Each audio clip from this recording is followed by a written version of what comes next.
Keir Starmer, is it a risk going to an election saying you're going to increase people's taxes in a cost of living crisis? We have been very clear that for working people, we are not going to increase their taxes. So that means we are not increasing income tax, national insurance or VAT. And that is because I think the burden on working people is too high. The tax burden under this government is at a 70-year high. And that is why our plans are fully costed, fully funded. They do not involve tax rises over and above the ones that we've set out in relation to non-dom status, private equity, loopholes, VAT on private schools, and of course a windfall tax on oil and gas companies. So they're the rises we will put in place. But we have not announced today anything over and above what we've pre-announced. So none of the plans today in our manifesto for growth, for wealth creation, require us to raise other taxes. But you're still raising taxes and the Tories are cutting it. There's quite a clear line there for voters, isn't it? Well, the Tories aren't cutting tax. They've raised it to the highest level for 70 years. They say they're going to cut tax, but they haven't told us how they're going to fund it. That is the mistake that Liz Truss made. Rishi Sunak was supposed to be the sort of guy who came and stabilised after Liz Truss, and now is repeating the mistake. And the reason that matters is not just the political to and fro of a campaign, because working people pay the price. People are today paying more on their mortgage because of what the Tories did to the economy. Rishi Sunak's going to do the same all over again. People can't afford that. When you say cutting taxes for working people, what is your typical working person who might receive tax cuts under the Labour government? Well, everybody who's earning an income and paying income tax, paying national insurance, and paying VAT. So those that are, as it were, subject to those three There's most taxes, people then. Well, working people, not everybody, but working people, yes. You said there's no increase in those areas, but you don't mention wealth taxes, capital gains tax. Some say you're going to double that. Is that the plan? The whole point of our manifesto is a manifesto for growth, for wealth creation. Everything fully costed, fully funded. This is the complete opposite of the Tory party manifesto, I grant you that.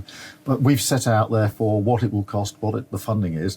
And as you go through it, as you have done undoubtedly, you will see that there are no tax rises needed for the plans that we intend to put in place.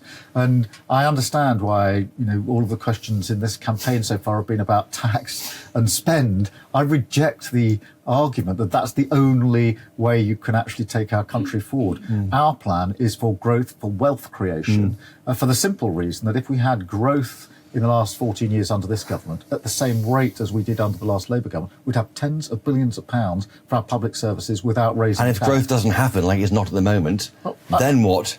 I reject this proposition that's put to me that we've had a lousy 14 years where growth has been basically flatlined and our public services have fallen into disarray, that nothing can ever get better, none of this can change, that's our fate for the future. This is a change election.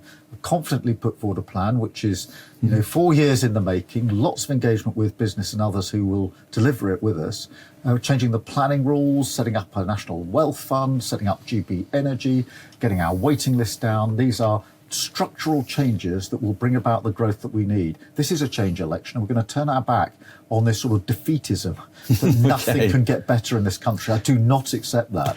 On migration, you very kindly answered a question in that press conference. I did ask you, what's your figure? You want to reduce net migration to what? You wouldn't give a figure. Is it tens of thousands? I want it to come down substantially. I'm not going to put an arbitrary figure on it. That's been done in pretty well every Conservative manifesto for the last few elections. And the one thing that is common in those manifestos is the number has never been hit. So I'm not going to put an arbitrary figure. I'm going to say the numbers need to come down. They need to come down substantially. They're way higher now than they've been ever before. They need to come down. The way to bring them down is to make sure that the underlying drivers, such as the skills crisis in the country, is dealt with. So that's what we will do. On Brexit, you say no return to single market, customs union, but you want to be a leading nation in Europe again. What does that mean? Is that some form of backdoor entry?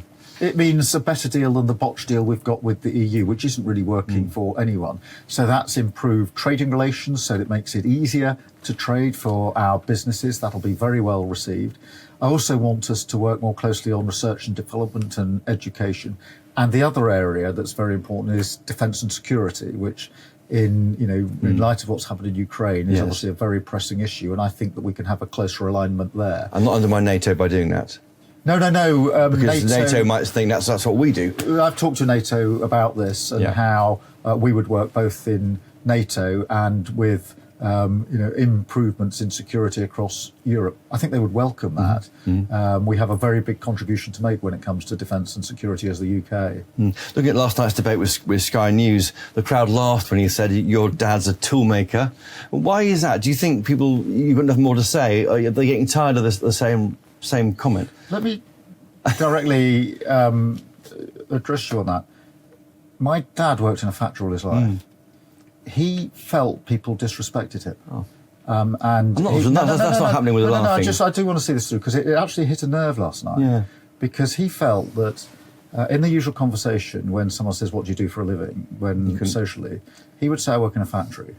And there'd be a pause where nobody quite knew what to say.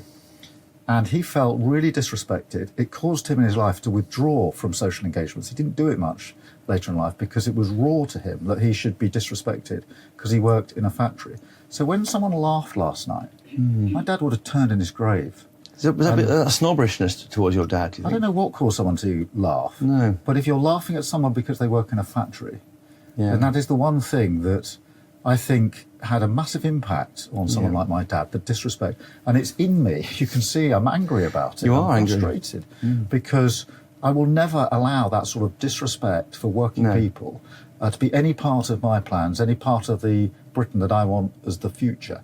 So I will proudly tell anybody who will listen that my dad worked in a factory. He was a tool maker, a very good tool maker. He loved his trade.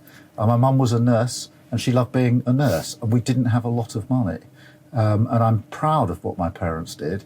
And yes, I don't like it when people laugh at my dad because he worked in a factory. Quite right. Finally, Vic's not here. The PM's wife was there on Tuesday. Does she not like campaigning? There's a rumour that she's disappeared. She's not there anymore. I mean, not literally, but where is she? She was working yesterday. Oh, she's working, okay. She works in the NHS. Okay. But she's happy about your campaigning, happy about you becoming Prime Minister, maybe? Yeah, and she's getting on with the job that she's got in the NHS, and that works very well for us. We've also got 2 children. Of course. She's doing a fantastic job with them as well. Okay, you're fully behind you. Of course. Of course. Thank you. Keir Starmer, thank you.